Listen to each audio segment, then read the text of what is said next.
Trumpet sound. Claudius and Gertrude enter with Rosencrantz, Guildenstern in attendance. Welcome, dear Rosencrantz and Guildenstern. Not only have I wanted to see you, but I also urgently need your help, which is why I sent for you. You may have heard about Hamlet's recent transformation. That's the right word, since he changed both inside and out from what he was before. Other than his father's death, I can't imagine what's made him so unlike himself. Since you both grew up with him and are so familiar with him, I ask you both to stay here at court for a while. Spend some time with Hamlet, get him to enjoy life again, and try to find out if there's anything we don't know about that's bothering him, so we can try to fix it. Gentlemen, Hamlet's talked about you a lot. I'm certain that there are no two men alive with whom he's closer. If you'd be willing to show us the kindness of staying with us a while to try to help us, we'll word you in such a way as only a king can. Based on the power you have over us, your subjects, both majesties could have ordered us to follow your command instead of asking us. But we'll obey. We give ourselves to you and lay our services at your command. Thanks, Rosencrantz and worthy Guildenstern. Thanks, Guildenstern and worthy Rosencrantz. I beg you to immediately visit my son, who's changed too much. To his attendants.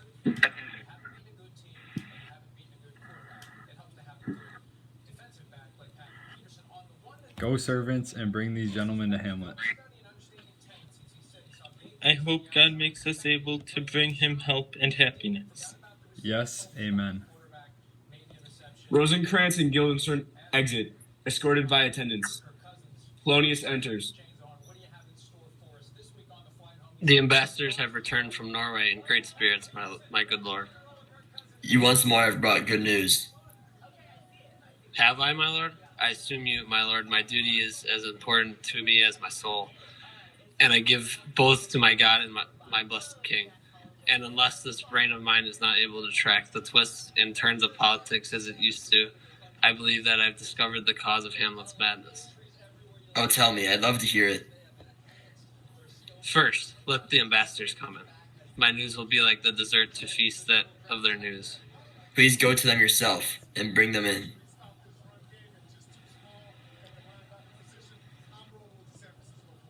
Polonius exits. My dear Gertrude, he says he's discovered the cause of your son's anger and moodiness. I doubt it's anything other than the obvious reason, his father's death and our overly quick marriage. Polonius enters with ambassadors. Voltiman and Cornelius. Well, we'll investigate until we figure it out. Welcome, my good friends. So, Voltiman, what's the news from the King of Norway? In our greetings to you, the moment we spoke to the king, we put a stop to his nephew's preparations, which he had thought directed against Poland, but when we looked closer, we saw directed against you. He was upset that Fortinbras took advantage of his sickness and weakness to deceive him, and he arrested and rebuked Fortinbras, forcing him to never again lift arms against your majesty.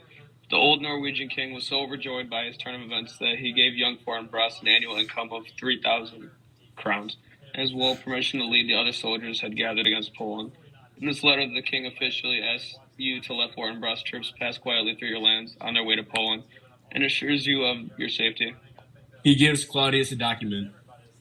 This is good news, and when I have more time to concentrate, I'll read this, think about it, and reply. Meanwhile, thank you for your work. Go now and rest. Tonight we'll feast and welcome home. Voltiman and Cornelius exit.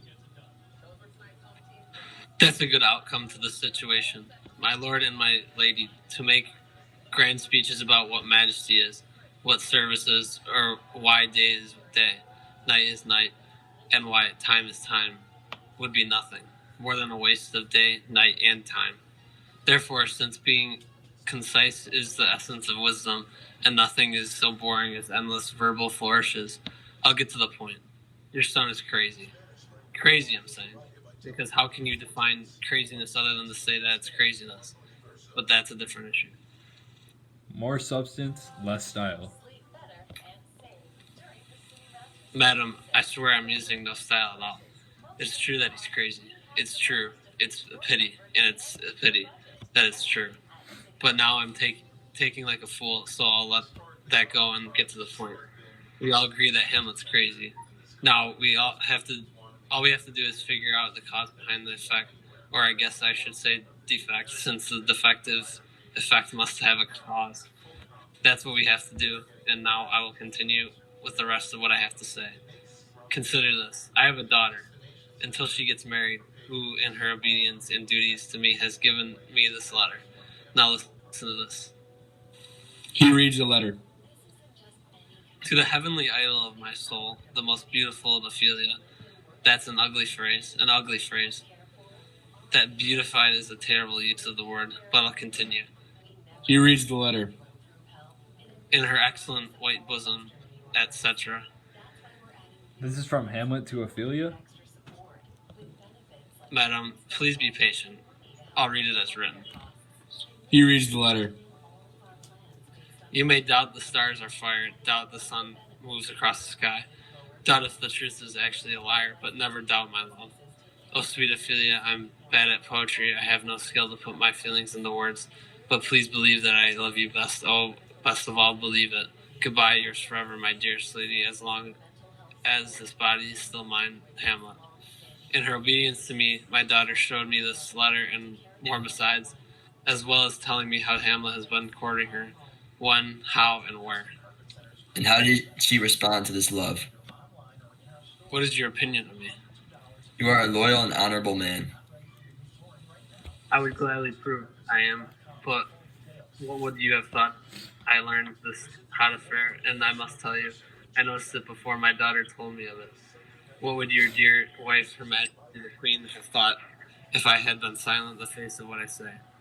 Or if I had just allowed it to continue or just ignored it? No, I had to do something. And so I said to my daughter, Lord Hamlet is a prince and above your social rank. You must end this. And then I ordered her to make it possible for him to see her, to refuse all messages and accept no gifts. She followed my advice. In short, Hamlet, faced with this rejection, became sad. He stopped eating, stopped sleeping, got weak, got dizzy, and moving step by step downward, eventually descended into the insanity that now holds him, and all of his grief. To Gertrude. Do you think this is the cause of Hamlet's behavior? It may be, it very well may be.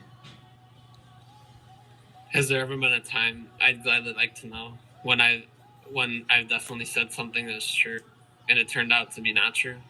Not that I know of. Pointing to his head and shoulders. Take my head from my body if I'm wrong.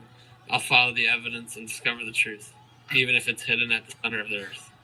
How can we test your theory? Well, you know he sometimes walks in here in the main hall for 4 hours at a time. Yes, he does indeed. During one such time, I'll send my daughter to see him. To Claudius. You and I will hide behind the tapestry and observe their encounter. If he does not love her and he has not lost his sense because of that, then I should be your assistant in statecraft and should instead go work on a farm. We'll try it. Hamlet enters, reading a book. Look how sadly he's coming in, reading. I beg you, please go away, both of you. I'll speak to him now. Oh, please leave me to do it.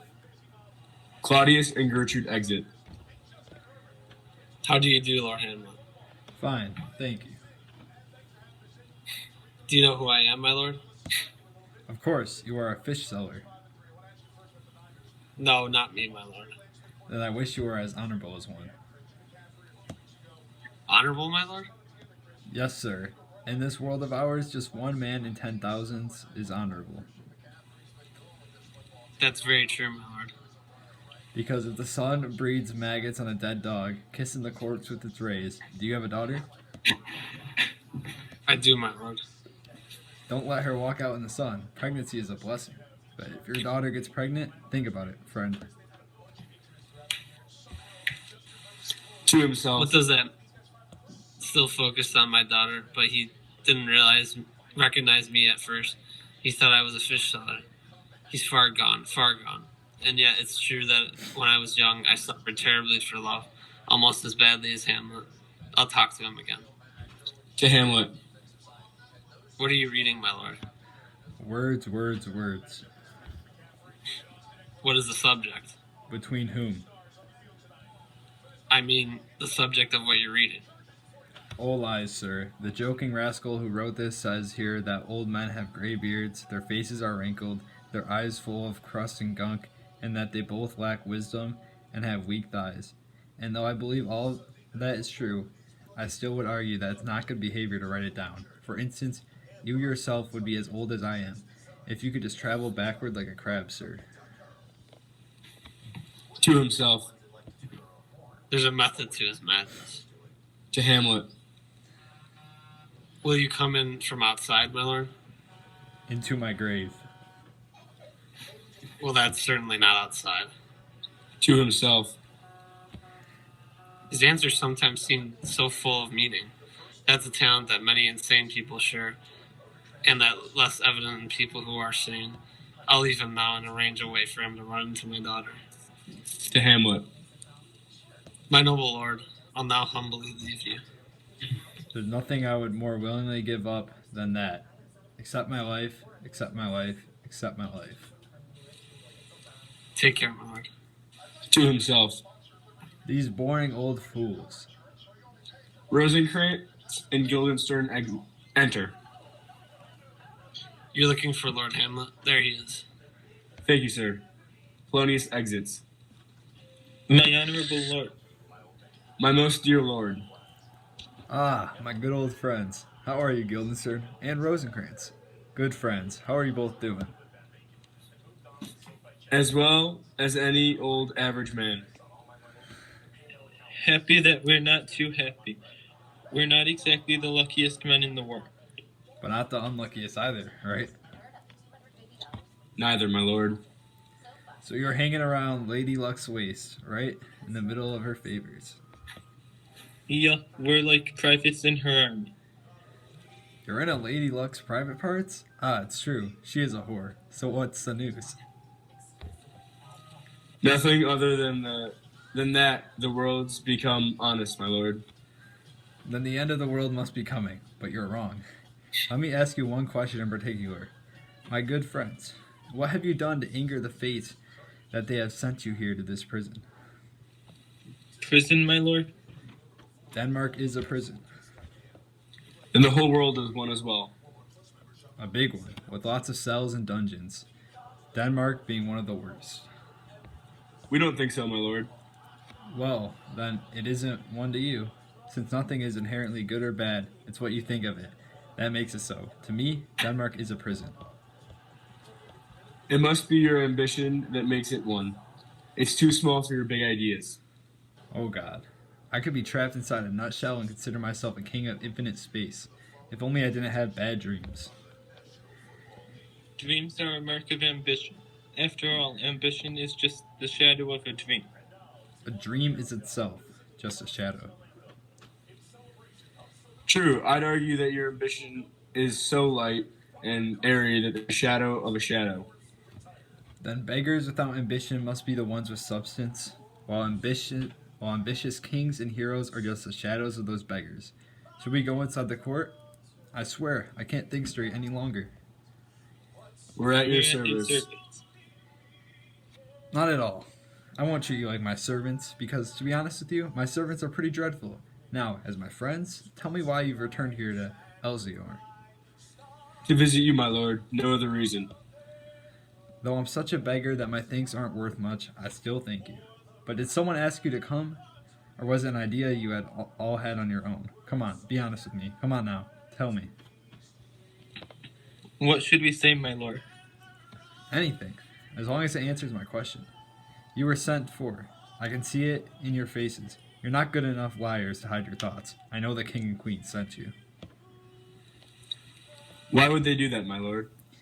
You'll have to tell me that. But first, let me remind you of our long-standing friendship, the childhood we spent together, the duties of our love for each other, and everything else that a person more eloquent than I would describe. Now answer me honestly and directly whether or not you were sent for. To Guildenstern. What do you think? To himself. Ah, I've got my eye on you. To Rosencrantz and Guildenstern. If you care about me, you'll tell me. My My lord, lord, we were we were sent sent for. for. I'll tell you why. That way, you won't have to reveal anything, and you can preserve the secrecy you promised to the king and queen. Lately, for reasons I don't know, I've lost my joy, stopped exercising, feel so depressed that the entire world seems to be empty to me. This beautiful canopy, the sky, look at it.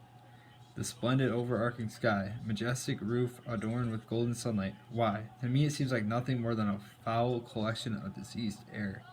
What a masterpiece each human is. How noble in his ability to think, how unlimited in abilities, how attractive in his body and movement, how angelic in action, how godlike in understanding. The most beautiful thing in the world. The perfect ideal standing above all other animals. And yet for me, what are humans like? Except dust. Men don't delight me. No, women neither, though your smiles seem to suggest that's what you were thinking. My lord, I wasn't thinking that at all. Why did you laugh then, when I said that men don't delight me? My lord, I was thinking that if men don't delight you, what a poor welcome you'll give the coming troupe of actors. We crossed paths with them as we were on our way here, and they're coming to entertain you. The one who plays the part of the king will be particularly welcome. He will be treated like a true king. The adventurous knight will get to use his sword and shield. The lover's sighs will not go unworded. The crazy one will be allowed to finish without interruption. The clown will make everybody who laughs easily laugh, and the lady will get to speak her mind completely, or else I'll stop the play. Which trope is it? The trope you used to love so much, the actors from the city who perform tragedies. Why are they traveling? They're better known in the city and make more money there. New theatrical fads in the city have made it more difficult for the troupe to do well there. Are they as popular as they were when I was in the city? Do they still draw crowds? No, they don't. Why not? Are they getting rusty? No, they're as good as they always were, but they now have to compete with troops of child actors who shout their lines and get unbelievable applause for it. These child actors are now in fashion, and they're so dominant in the public theaters that high society types are afraid to come because they fear being made fun of by satirical playwrights who write for the boys. What? They are actually children? Who takes care of them? Who supports them financially? Will they stop working once their voices change during puberty? Once they've grown to be adult actors, as is likely, won't those children complain that their former playwrights have done them wrong by causing harm to the profession of acting? I swear there's been a big debate on the topic, with strong opinions on both sides. For a while, no one could even sell a play unless the play contained a scene in which a poet and an actor had a fistfight. Can that be possible? There's been a lot of arguing. The boys are winning? Yes, they are, my lord. The boys carry all the theater on their shoulders, just as Hercules carried the world. Actually, it's not so strange. My uncle is king of Denmark, and the same people made fun of him when my father was alive now pay 20, 40, 50, 100 golden coins apiece for a little painting of him. By God, there's something unnatural about it if you puzzle it out. Trumpets sound off stage in the players' arrival. There are the actors. Gentlemen, welcome to Elsinore. Now come, shake my hand. Giving a proper welcome is a matter of following the current customs. Let's follow the customs then, so that my exuberant welcome to the players doesn't make it seem like I'm happier to see them than I am to see you. You are welcome here. Even so, my uncle father and aunt mother are confused. In what way, my dear lord? I'm only crazy at certain times. At others, I know exactly what's happening. Polonius enters. Gentlemen, I hope you're well. Now listen, Guildenstern, and you too, Rosencrantz. Each of you listen close. He gestures toward Polonius. That big baby you see there is still wearing diapers. It is the second time around, as they say, since an old man is like a child again. To Rosencrantz and Guildenstern, so that only they can hear.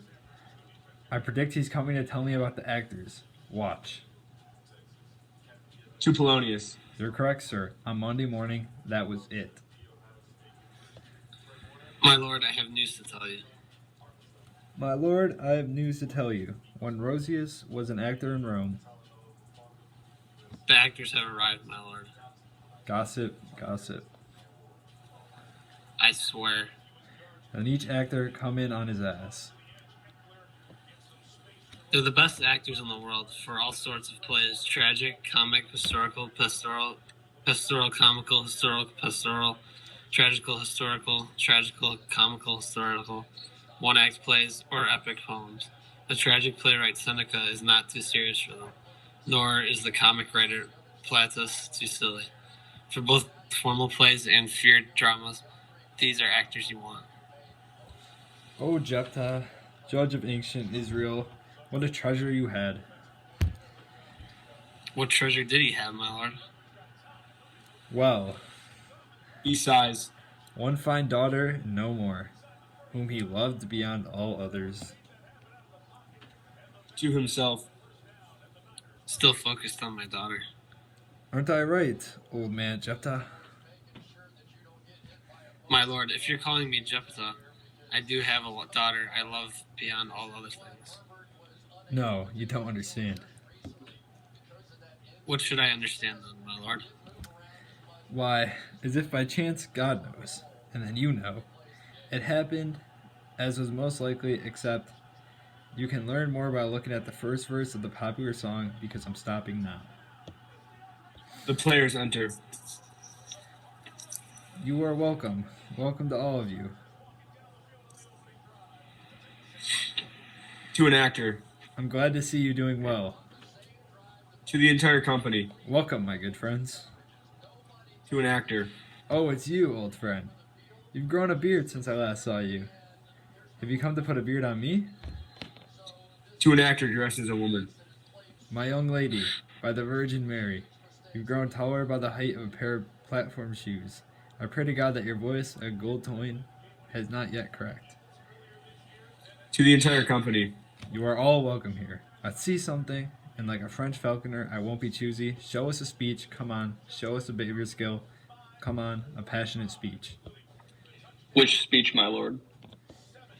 I heard you recite a speech for me once that was never acted on stage, or if it was, not more than once, because the play I remember didn't please the masses.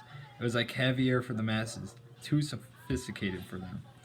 But I, along with the better informed critics, thought that it was excellent, with scenes that flowed one to the next and written in language that was clever and yet not overdone. I remember one critic commented that the play lacked spicy jokes to liven it up, and did not display any fancy language, but that it was well done and beautiful rather than showy. There was one speech in it that I loved the most. It was a story Aeneas told Dido, particularly the part about Priam's murder. If you remember it, begin at line, let me see. The rugged Pyrrhus fierce as a tiger. No, that's not it. It begins with this. A rugged Pyrrhus, whose armor was as black as his desire, resembled the knight when he crouched inside the Trojan horse, has now smeared his terrible black armor with a more awful coat of arms. Head to foot, he's now all red, decorated horribly with the blood of fathers, mothers, daughters, sons, the blood-baked soil by fires in the streets, fires that lend a terrible damned light to his murders. Roasted by anger and fire, and covered with hardened gore, with eyes like rubies, the hellish Pyrrhus goes looking for grandfather Priam. Continue from there. By God, my lord, well done, with the right accent and capturing all the meaning. Soon he finds Priam vainly fighting off the Greeks. His old sword, too heavy for him to wield, lies where it fell, refusing his commands. An unfair opponent, Pyrrhus, rushes at Priam in rage and strikes and misses, but the wound made by his dreadful sword knocks the old man down. Then the city of Troy, seeming to feel a fatal blow to its ruler, collapses in flames, and a hideous crash of purest intention. Now his sword, which lowering on the white-haired head of the old Reverend Priam, seems stuck in the air. Pyrrhus stood like a tyrant in the painting, and caught between the act of intention, did nothing. But as the storm, often broken by a sudden silence, with the clouds growing, still the bold winds calming, and the earth below, as the quiet death once more finds the sky split by sudden thunder, so too Pyrrhus paused, renew his fury, and set him back to work. Not even when Cyclopses worked to make unbreakable armor of the god of war, their hammers did not fall cruelly as Pyrrhus' bloody sword falls now on Priam. Begone, goddess of fortune, you whore! All you gods should join together to take away her power. Break all the spokes on her wheel, fortune, roll it down to the hill, heaven into hell. The speech is too long. We'll trim it later, along with your beard. Please continue with your speech. If it's not a comic dance or a sex scene, this man here falls to sleep. Go on, get to the part about Hecuba.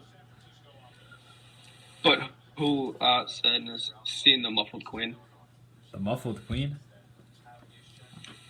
That's good. The muffled queen is good. Run barefoot back and forth, dousing the flames with her tears. A cloth head where before a crown sat, and instead of a robe, she wore a blanket wrapped around her body, withered from childbearing. Anyone seeing her this way would have screamed out in anger against the goddess of fortune. If the gods themselves had seen her well, watch fires, make a game of her cutting husband's limbs into bits, the awful cries she would have made blazing stars, heaven weep hot tears, and bring passion to the gods, unless the gods don't care about mortals. Look how he's gone pale, and there's tears in his eyes. Please, no more. To first player. Very good. I'll have you perform the rest of it soon. To Polonius. My lord, please make sure the actors are given comfortable rooms. Do you hear? Make sure they are treated well, because they are the reporters of our time. You'd be better off with a bad epitaph on your grave than to have their ill will while you're alive. My lord, I will give them all they deserve. By God, man, give them more than that. If you gave everyone just what they deserved, would anyone ever escape a whipping? How you treat them speaks your honor and dignity. The less they deserve, the more merit you'll earn through your generosity. Bring them inside. Come with me, sirs. Follow him, friends. We'll watch a play tomorrow. To the first player. My old friend, do you know the play called The Murder of Gonzago? Yes, my lord. We'll see that play tomorrow night. If I were to write a speech of 12 to 16 lines to insert into the play, you could, if necessary, learn it for tomorrow's performance, right? Yes, my lord. Very well. Follow that gentleman, and please don't make fun of him. My good friend...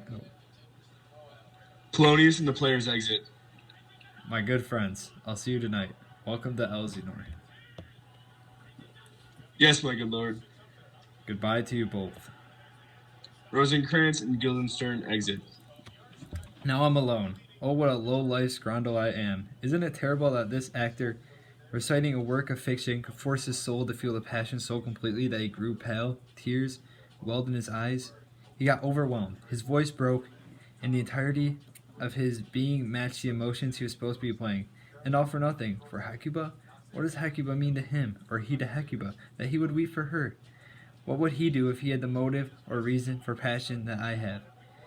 He would drown the stage with tears, and split the ears of all who heard him with angry words. He would drive the guilty crazy with shame, horrify the innocent, confuse the ignorant, and shock anyone with eyes and ears. Meanwhile, I, a stupid fool, mope like a daydreamer, don't have a plan, and have nothing to say for a king whose throne and life were brought to destruction. Am I a coward, who will stand up and call me a villain, or slap me across the face, pluck hairs from my beard, and blow them in my face, tweak my nose, call me a liar? Who does any of those things? Ha! By God, I'd accept it, because I must have a nature that doesn't respond to wrongs by making life for evidor bitter. Otherwise, I would have long ago frightened up the local birds with the intestines of scoundrel King Claudius. Bloody, vulgar villain, remorseless, treacherous, lustful, unnatural villain, oh revenge! Why, what an ass I am! Look how brave I am, the son of a beloved, murdered father, told to take revenge by heaven and hell, and yet all I can do is talk about my problems and curse like a whore in the street. I'm a male whore, curses on it. Now think, brain. I've heard that guilty people watching a play have been so affected by the performance that they have confessed their crimes. Though murder has no tongue, it still miraculously finds other ways to speak. I'll have these actors perform something like my father's murder in front of my uncle. Meanwhile, I'll watch my uncle and probe him to his very core. If he flinches, I'll know what to do. The ghost I saw may be the devil, who has the power to appear in a pleasing manner. Perhaps he has taken advantage of my sadness, because he has great influence over melancholy people, to trick into damnation. I need more solid evidence. The play's the thing I'll use to reveal the conscience of the king. Hamlet exits.